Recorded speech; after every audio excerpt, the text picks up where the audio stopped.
శాసనసభ్యులు బీర్ల ఐలయ్య గారిని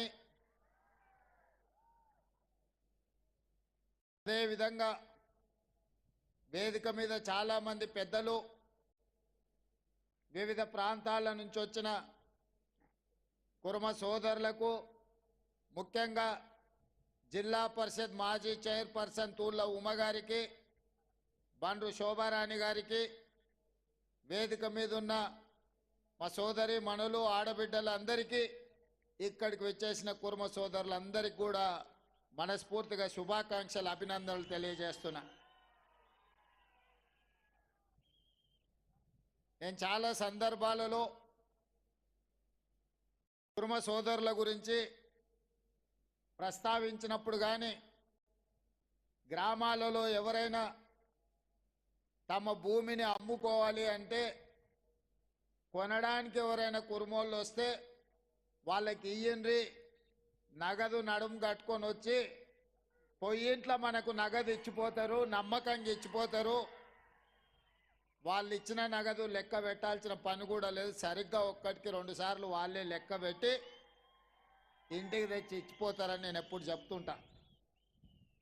ఎందుకంటే మృదు స్వభావులు, సున్నిత మనస్కులు, ఎవరిని మనం ఎందుకు ఇబ్బంది పెట్టాలి, మన కష్టాన్ని మనం నమ్ముకోవాలి, మన చెమటని నమ్ముకొని అవసరమైతే 1 గంట ఎక్కువ పని చేయాలి తప్ప ఎవరికి కష్టం నష్టం కలిగివద్దని ఒక మంచి స్వభావం కలిగిన సోదరులు కుర్మ సోదరులు.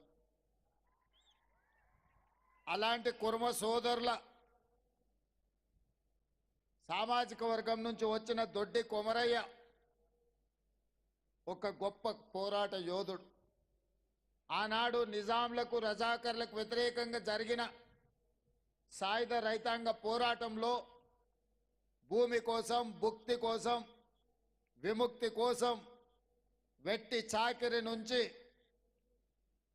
పీడిత తాడిత జనాలకు విముక్తి కలిగించడానికి ఆనాడు ముందు బాగాన నిలబడి సాయుధ రైతాంగ పోరాటాన్ని నడిపింది దొడ్డి కొమరయ్య గారని మనం ఈ సందర్భంగా గుర్తు చేసుకోవాలి. ఆనాడు రజాకర్లను గ్రామాలలోకి రానియకుండా అడ్డుకట్ట వెయ్యాలి, దొరల యొక్క పెత్తనాన్ని, ఆధిపత్యాన్ని అణచివేయాలంటే దుడ్డుకర్రల సంఘం పెట్టాలి. దుడ్డుకర్రల సంఘంతో ఆనాడు బడుగులను, దళితులను కాపాడిన గొప్ప చరిత్ర, గొప్ప పోరాట యోధుడు దొడ్డి కొమరయ్య.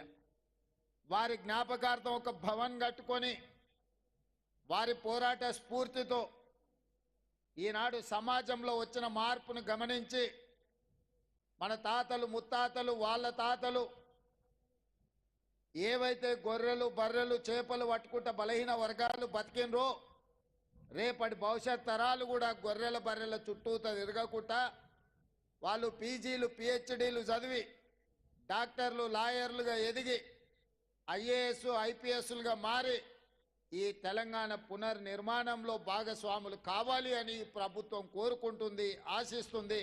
తప్పకుండా ఈ ప్రాంగణం ఒక విద్యా వేదిక కావాలి. మన భవిష్యత్ తరాలకు ఇక్కడుంచి విజ్ఞానం పంచాలి. డాక్టర్ బాబాసాహెబ్ అంబేద్కర్ చదువే మనకు అన్నిటినీ తెచ్చిపెడుతుంది. చదువు ఒక విజ్ఞానం, తద్వారా ప్రపంచ